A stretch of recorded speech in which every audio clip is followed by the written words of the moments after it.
കാഫിറായ മനുഷ്യൻ ചിന്തിക്കുന്നത് എല്ലാം യാദൃച്ഛികതയാണ്, evolution, survival of the fittest, അല്ലേ, നാച്ചുറൽ സെലക്ഷൻ, ഇങ്ങനെയൊക്കെയാണ് അവർ പറയാ. നിരീശ്വരവാദികൾ, യുക്തിവാദികൾ അങ്ങനെയാ പറയാ. അതൊക്കെ അങ്ങനെ ഉഷാറായിട്ട് നടക്കുന്നു. എങ്ങനെ? By nature. അല്ല, ഇതൊക്കെ സംവിധാനിക്കുന്ന ഒരു രക്ഷിതാവ്, സൃഷ്ടാവായ അല്ലാഹു ഇല്ലാതെ ഇത് സാധ്യമല്ല എന്ന് മനസ്സിലാക്കുന്നവരാണ്, വിശ്വസിക്കുന്നവരാണ് മുഅ്മിനീങ്ങൾ. ആ ഈമാൻ ഒരാൾക്ക് കിട്ടിയില്ലെങ്കിൽ കിട്ടാനുള്ള മാർഗം അല്ലാഹുവിന്റെ പ്രപഞ്ചത്തെ കുറിച്ച് ചിന്തിക്കലാണ്. അല്ലാഹുവിന്റെ ദൃഷ്ടാന്തങ്ങളും അവന്റെ സൃഷ്ടികളെ സംബന്ധിച്ച് ചിന്തിച്ചാൽ ഈ നൂറിലേക്ക്, പ്രകാശത്തിലേക്ക് എത്താൻ ഒരു വഴി അതാണ്. അല്ലാഹു നമ്മെ പരിപൂർണമായും ആ നൂറിലേക്ക് അല്ലാഹു എത്തിക്കുമാറാകട്ടെ. അതുകൊണ്ടാണ് റബ്ബ് സുബ്ഹാനഹു വ തആല ഈ ദൃഷ്ടാന്തങ്ങളെ സംബന്ധിച്ച് ഇങ്ങനെ പറയുന്നത്. ഇത് ചിന്തിച്ചാൽ നിങ്ങൾക്ക് അല്ലാഹുവിനെ മനസ്സിലാവില്ലയോ? അല്ലാഹുവിനെ സംബന്ധിച്ച് അറിയണം. ഇതാണ് റസൂലുള്ളാഹി സ്വല്ലല്ലാഹു അലൈഹി വസല്ലം തങ്ങളുടെ അടുക്കൽ ഒരു മനുഷ്യൻ വന്ന് പറഞ്ഞു, ജാഅ റജുലുൻ ഇലാ റസൂലില്ലാഹി സ്വല്ലല്ലാഹു അലൈഹി വസല്ലം. ഹബീബായ നബി സ്വല്ലല്ലാഹു അലൈഹി വസല്ലം തങ്ങളുടെ അടുത്തേക്ക് വന്നിട്ട് പറഞ്ഞു, നബിയേ, അല്ലിംനി മിൻ ഗറായിബിൽ ഇൽമി യാ റസൂലല്ലാഹ് സ്വല്ലല്ലാഹു അലൈഹി വസല്ലം. നബിയേ, ഗറായിബുൽ ഇൽമ്, ആർക്കും അറിയാത്ത വളരെ രഹസ്യമായ ഇൽമുകൾ, അല്ലാഹുവിന്റെ ദൃഷ്ടാന്തങ്ങളിൽ അതിരസകരങ്ങളായ ഇൽമുകൾ എനിക്ക് പറഞ്ഞു തരൂ നബിയെ. ഗറായിബ് ഏത് വിഷയത്തിലും ചില ഓഡ് ആൻഡ് റെയർ, വളരെ അപൂർവമായി കിട്ടുന്ന കൗതുകമുള്ള വിവരങ്ങൾ. നമ്മൾ കൗതുകം ഇഷ്ടപ്പെടും, അപൂർവം, നമ്മൾ എപ്പോഴും കാണുന്ന, എപ്പോഴും അല്ല, അതിൽ നിന്ന് വ്യത്യസ്തമായത്, ആർക്കാർക്കും അറിയാത്തത്, പ്രത്യേകമായ ചില പ്രാധാന്യമുള്ളത്, അങ്ങനത്തെ ഇൽമു പറഞ്ഞു തരീ നബിയെ എന്നാണ് ഒരു മനുഷ്യൻ റസൂലുള്ളാഹി സ്വല്ലല്ലാഹു അലൈഹി വസല്ലം ചോദിക്കുന്നത്. അപ്പോ അവിടെ നിന്ന് ചോദിച്ചു, മാ ഫഅൽത ഫീ റഅസിൽ ഇൽമി ഫതത്ലുബുൽ ഗറായിബ്. റഅസുൽ ഇൽമ് എന്താണെന്ന് കിട്ടിയിട്ടുണ്ടോ? മൂലധനം എന്ന് പറയാവുന്ന ഇൽമ്, ഇൽമിന്റെ അടിസ്ഥാനം കിട്ടിയാലല്ലേ പിന്നെ കൗതുകമുള്ളത് കിട്ടേണ്ട ആവശ്യമുള്ളൂ. നമ്മളിപ്പോ ഈ സദസ്സിലിരിക്കും, നമ്മൾ ഈ ചർച്ച തന്നെ നടക്കുമ്പോ നമ്മൾ മനസ്സിലാക്കണം, ഇശാ നിസ്കാരത്തിന്റെ ശേഷമാണ് ഈ ചർച്ച നടക്കുന്നത്, അല്ലേ? കടന്നുറങ്ങാൻ പറഞ്ഞ നേരമാണ്, ഇൽമ് തേടാൻ വേണ്ടി അല്ലാഹു തആല അനുവദിച്ച സമയമാണ്. എന്നാൽ ഈ ഇൽമുകളിൽ വെച്ച് ഏറ്റവും ആദ്യം ഒരാൾ പഠിക്കേണ്ടത് എന്താ? നിസ്കാരം എങ്ങനെ നിർവഹിക്കൽ എന്നാണ്. വുളു എങ്ങനെയാണെന്ന് പഠിക്കണം, നോമ്പ് എങ്ങനെയാണ് നിർവഹിക്കേണ്ടത്, എന്താണ് സക്കാത്ത്, എന്താണ് ഹജ്ജ്. നിസ്കാരം എന്താണെന്ന് അറിയൂല, നിസ്കാരം ബാത്തിലാകുന്ന വിഷയങ്ങൾ എന്താണെന്ന് അറിയൂല, നിസ്കാരത്തിൽ ചൊല്ലേണ്ടത് എന്താണെന്ന് അറിയൂല. ആ മനുഷ്യൻ ആദ്യം പഠിക്കേണ്ടത് അതാണ്. അത് കഴിഞ്ഞിട്ടേ നമ്മൾ ഈ പറയുന്ന ചർച്ചകൾക്ക് പോലും പ്രാധാന്യമുള്ളൂ. ഏതൊരു വിഷയത്തിന്റെയും അടിസ്ഥാനം അറിഞ്ഞിട്ടേ അതിന്റെ ബാക്കിയുള്ളത് അറിഞ്ഞിട്ട് കാര്യമുള്ളൂ. അങ്ങനെയാണ് നമ്മൾ അങ്ങനെ പറയാറുണ്ട്. റമദാനിലൊക്കെ നോമ്പ് നോക്കുന്ന, സുന്നത്ത് നോമ്പ്, സുബ്ഹാനല്ലാഹ്, നിസ്കാരം നഷ്ടപ്പെട്ടു പോയ കാലങ്ങളുണ്ടാവും.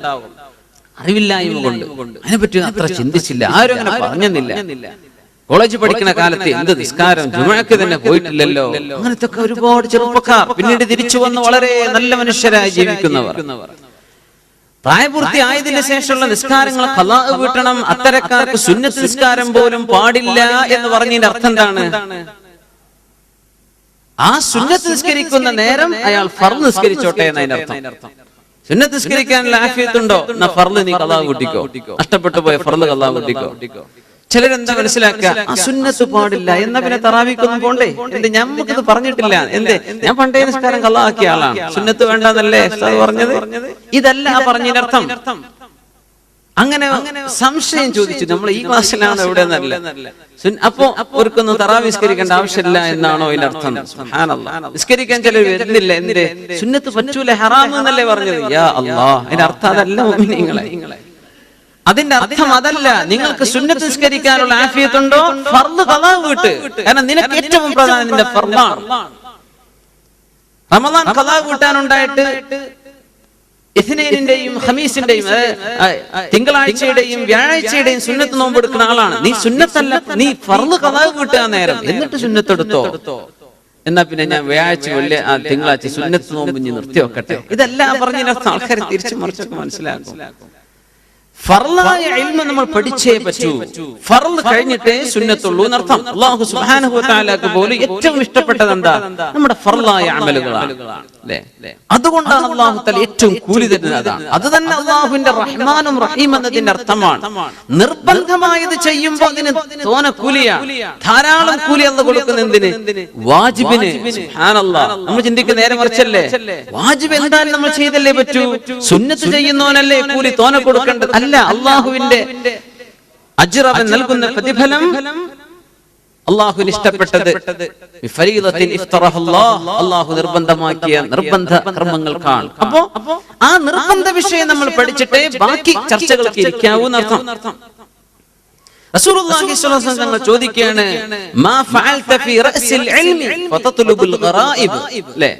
വിചിത്രവും അപൂർവങ്ങളുമായ ഇൽമുകളൊക്കെ അറിയണമെന്ന് നീ ചോദിച്ചു വരുന്നു. അപ്പോ റഅസുൽ ഇൽം, അറിയേണ്ട യഥാർത്ഥമായ ഇൽമ് നീ എന്തറിഞ്ഞു, അത് നീ പഠിച്ചിട്ടാണോ ഈ ബാക്കി ചോദിക്കാൻ വന്നത് എന്ന് ചോദിച്ചു. ഖാല വമാ റഅസുൽ ഇൽമി യാ റസൂലല്ലാഹ് സ്വല്ലല്ലാഹു അലൈഹി വസല്ലം. എന്താണ് നബിയേ ഈ റഅസുൽ ഇൽം, അറിയേണ്ട ഏറ്റവും അടിസ്ഥാനപരമായ ഇൽമ് എന്താണ് നബിയെ? അത് അറിഞ്ഞിട്ടല്ലേ ഈ വിചിത്രങ്ങളെ സംബന്ധിച്ച് ചോദിക്കാനൊക്കൂ. എന്താണ് ഈ റഅസുൽ ഇൽം എന്ന് ചോദിച്ചു. റസൂലുള്ളാഹി സ്വല്ലല്ലാഹു അലൈഹി വസല്ലം ചോദിച്ചു, ഹൽ അറഫ്ത റബ്ബ്, നിന്റെ പടച്ചോനെ നീ മനസ്സിലാക്കിയിട്ടുണ്ടോ? അല്ലാഹുവിനെ സംബന്ധിച്ച് നീ മനസ്സിലാക്കിയോ? അല്ലാഹുവിനെ സംബന്ധിച്ച് അറിഞ്ഞിട്ടുണ്ടോ? ഇത് റഅസുൽ ഇൽം. നമ്മൾ നിസ്കരിക്കുന്നുണ്ട് അല്ലേ, അമലിന്റെ മുമ്പ് സാബിഖാണ് ഈമാൻ കാര്യങ്ങൾ കഴിഞ്ഞിട്ടാണ് നമ്മൾ ഇസ്ലാമിലേക്ക് വരുന്നത് അല്ലേ. ഈമാൻ അത്യാവശ്യമാണ് അമലുകൾ സ്വീകരിക്കപ്പെടാൻ, ഇല്ലെങ്കിൽ അല്ലാഹു കർമ്മങ്ങൾ സ്വീകരിക്കൂല. അല്ലാഹുവിലുള്ള വിശ്വാസം, അവന്റെ മലക്കുകളിൽ, അല്ലാഹുവിന്റെ കിതാബിൽ, അല്ലാഹുവിന്റെ മുർസലീങ്ങളിൽ, അന്ത്യനാളിൽ, അല്ലാഹുവിന്റെ ഖദറിലും ഖളായിലും. ഇസ്ലാം കാര്യത്തിൽ ഒന്നാമത്തെ തന്നെ എന്താ? ഷഹാദത്തു അല്ലാ ഇലാഹ ഇല്ലല്ലാഹ് വ അന്ന മുഹമ്മദുർ റസൂലുള്ളാഹ് സ്വല്ലല്ലാഹു അലൈഹി വസല്ലം. എന്റെ രക്ഷിതാവും ഉടമസ്ഥനും ശ്രദ്ധാവും അല്ലാഹുവാണ്, എന്റെ മഅബൂദ് അല്ലാഹുവാണ്, റസൂലുള്ളാഹി സ്വല്ലല്ലാഹു അലൈഹി വസല്ലം അവിടുത്തെ അന്ത്യദൂതരാണ് എന്ന് വിശ്വസിച്ച് നാവുകൊണ്ട് വെളിവാക്കി പറയൽ ഇസ്ലാമിന്റെ ആദ്യമാണ്. പിന്നെ നിസ്കാരം, സകാത്ത്, നോമ്പ്, ഹജ്ജ്. അപ്പൊ അല്ലാഹു ആരാണെന്ന് മനസ്സിലാക്കിയിട്ടുണ്ടോ? ഈ ഇൽമുണ്ടായി കഴിഞ്ഞാൽ ബാക്കി എല്ലാം ശരിയായല്ലോ. ഇതാണ് അല്ലാഹു തആല ചെയ്യുന്നത്. വിശുദ്ധ ഖുർആനിലൂടെ നമ്മൾ അങ്ങനെ ആലോചിച്ചാൽ അല്ലാഹുവിനെ സംബന്ധിച്ചാണ് പരിചയപ്പെടുത്തി തരുന്നത്. അല്ലാഹു അതിന്റെ സൃഷ്ടാവ് ആരാണ്, നിസ്കരിക്കണമെന്ന് അല്ലാഹു പറയും. ഇത് അല്ലാഹു ആരാണെന്ന് മനസ്സിലായില്ലെങ്കിൽ എന്താണ് നിസ്കരിക്കാൻ പറഞ്ഞതിന്റെ താല്പര്യം എന്നറിയൂല. നമുക്ക് ഭൗതിക ലോകത്ത് അറിയാൻ പറ്റും, ഇത് പ്രധാനമന്ത്രിയുടെ ഉത്തരവാണ്, നേരിട്ടുള്ള ഉത്തരവാണ്, അല്ലെങ്കിൽ താഴെയുള്ള ഒരു ഹോം മിനിസ്റ്ററുടെ ഉത്തരവാണ്, അല്ലെങ്കിൽ ഫൈനാൻസ് മിനിസ്റ്ററുടെ ഉത്തരവ്. അപ്പൊ നമുക്ക് അതിന്റെ ഗൗരവം മനസ്സിലാവുന്നില്ല. സാധാരണക്കാരൻ പറഞ്ഞ പോലെയല്ല. അള്ളാഹുവിന്റെ ഉത്തരവാണ് എന്ന് പറയുമ്പോ അള്ളാഹു ആരാണെന്ന് എങ്ങനെ ബോധ്യപ്പെട്ടു, എത്ര കണ്ട് ബോധ്യപ്പെട്ടു? ഇത് ബോധ്യപ്പെട്ടാൽ മനുഷ്യന് പിന്നെ മറ്റൊന്നും വേണ്ടല്ലോ.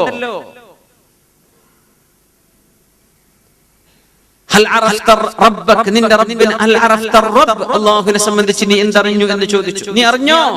ഖാല നഅം, ഞാൻ അറിഞ്ഞു. ഈ മനുഷ്യൻ പറഞ്ഞു, ഞാൻ അറിഞ്ഞു. ഖാല ഫമാ സനഅത ഫീ ഹഖ്ഖി, അല്ലാഹുവിന് വേണ്ടി നീ എന്ത് ചെയ്തു? അല്ലാഹുവിന് വേണ്ടി നീ എന്താണ് ചെയ്തത്? ഖാല മാഷാ അല്ലാഹ്, ഞാൻ ഒരുപാട് കാര്യം ചെയ്തിട്ടുണ്ട്. മാഷാ അല്ലാഹ്. എന്താ ചെയ്തത്? മാഷാ അല്ലാഹ്. ഖാല ഹൽ അറഫ്തൽ മൗത്ത്, മരണം എന്താണെന്ന് അറിഞ്ഞിട്ടുണ്ടോ? എന്താണ് മരണം? അതിന്റെ ഗൗരവം എത്രയാണ്? മരണത്തോടുകൂടെ എന്താണ് നിനക്ക് സംഭവിക്കാൻ പോകുന്നത്?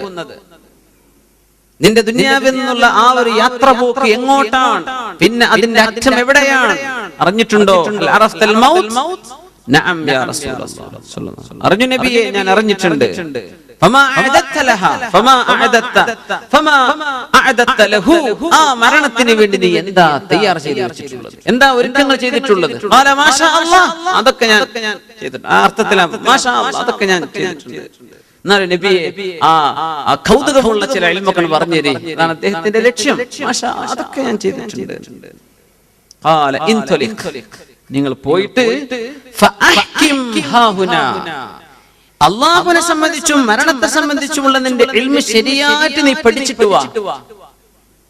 എന്നിട്ട് വാ ഉഅല്ലിമുക മിൻ ഗറായിബിൽ ഇൽം, ആ കൗതുകമുള്ള ഇൽമൊക്കെ ഞാൻ നിനക്ക് പഠിപ്പിച്ചു തരാം. നീ നിന്റെ റബ്ബിനെ സംബന്ധിച്ച് ആദ്യം പോയി മനസ്സിലാക്ക്. ഈ പറഞ്ഞതൊന്നുമല്ല നീ മനസ്സിലാക്കിയതായിട്ടില്ലെന്ന് റസൂലുള്ളാഹി സ്വല്ലല്ലാഹു അലൈഹി വസല്ലം ആ മനുഷ്യനെ തിരിച്ചു പറഞ്ഞയച്ചു എന്ന ഹദീസ് മഹാനായ അബൂ നഈം റളിയല്ലാഹു അൻഹു ഹില്യയിൽ രേഖപ്പെടുത്തിയിട്ടുണ്ട്. സുബ്ഹാനല്ലാഹ്. ഇതാണ് റബ്ബ് തആല പഠിപ്പിച്ചിരുന്നത്. അല്ലാഹു ആരാണ്? നമ്മുടെ എല്ലാ ഓരോ നമ്മൾ കഴിക്കുന്ന ഭക്ഷണത്തിലും നമ്മുടെ വസ്ത്രത്തിലും നമ്മുടെ നടത്തത്തിലും പെരുമാറ്റത്തിലും ജീവിതത്തിലും എല്ലാം അല്ലാഹുവിന്റെ ഇടപെടലുകൾ നമുക്ക് ബോധ്യപ്പെടുന്നുണ്ടോ? ഇത് ചിന്തിപ്പിക്കുകയാണ് അല്ലാഹു തആല. ബിസ്മില്ലാഹിർ റഹ്മാനിർ റഹീം. വല്ലാഹു ഖലഖ കുല്ല ദാബത്തിൻ മിമ്മാ അല്ലാഹുവാണ് ഖലഖ കുല്ല ദാബ്ബ, എല്ലാ ജീവജാലങ്ങളെയും പടച്ചത് അല്ലാഹുവാണ്. ജീവജാലങ്ങൾ ഇതിനാണ് ദാബ്ബത്ത് എന്ന് പറയാം. മിമ്മാ, വെള്ളത്തിനാൽ പടച്ചത് അല്ലാഹുവാണ്, ജലം കൊണ്ട് പടച്ചത് അല്ലാഹുവാണ്. മിമ്മാഇൻ, വെള്ളമാണ് എന്നല്ല പറഞ്ഞു, മിമ്മാ, വെള്ളമാണ്. അതിലെ ബഹുഭൂരിഭാഗം വരുന്ന ഭാഗം ഒരു ജീവിയിൽ വെള്ളമാണ്. ഇങ്ങനെ പടച്ചത് അല്ലാഹുവാണ്. فمنهم من يمشي على بطنه, ഈ ജീവികളിലുണ്ട് അലാ ബത്നിഹി, അവരവരുടെ വയറിന്മേൽ സഞ്ചരിക്കുന്നവർ, കാലുകളൊന്നുമില്ല. ومنهم من يمشي على رجلين, രണ്ട് കാലുകളിൽ നടക്കുന്നവരും ഈ ജീവജാലങ്ങളിലുണ്ട്. ومنهم من يمشي على أربع, നാല് കാലുകളിൽ നടക്കുന്നവരും ഈ ജീവജാലങ്ങളിൽ ഉണ്ടല്ലോ. നാലിൽ ഒതുങ്ങിയോ 8ഉം 10ഉം 14ഉം 400ഉം ഒക്കെ കൊച്ചു കൊച്ചു കാലുകൾ കൊടുത്തുവിടുന്ന ജീവജാലങ്ങൾ അല്ലാഹുവിനില്ലേ? യഖ്ലുഖുല്ലാഹു മാ യശാ, അല്ലാഹു എന്തൊക്കെയാണോ ഉദ്ദേശിക്കുന്നത് അതൊക്കെ അല്ലാഹു സൃഷ്ടിക്കുന്നു. ഇന്നല്ലാഹ അലാ കുല്ലി ഷൈഇൻ ഖദീർ, എങ്ങനെ സൃഷ്ടിക്കാനും അല്ലാഹു എല്ലാറ്റിനും കഴിവുള്ളവൻ തന്നെയാണ്.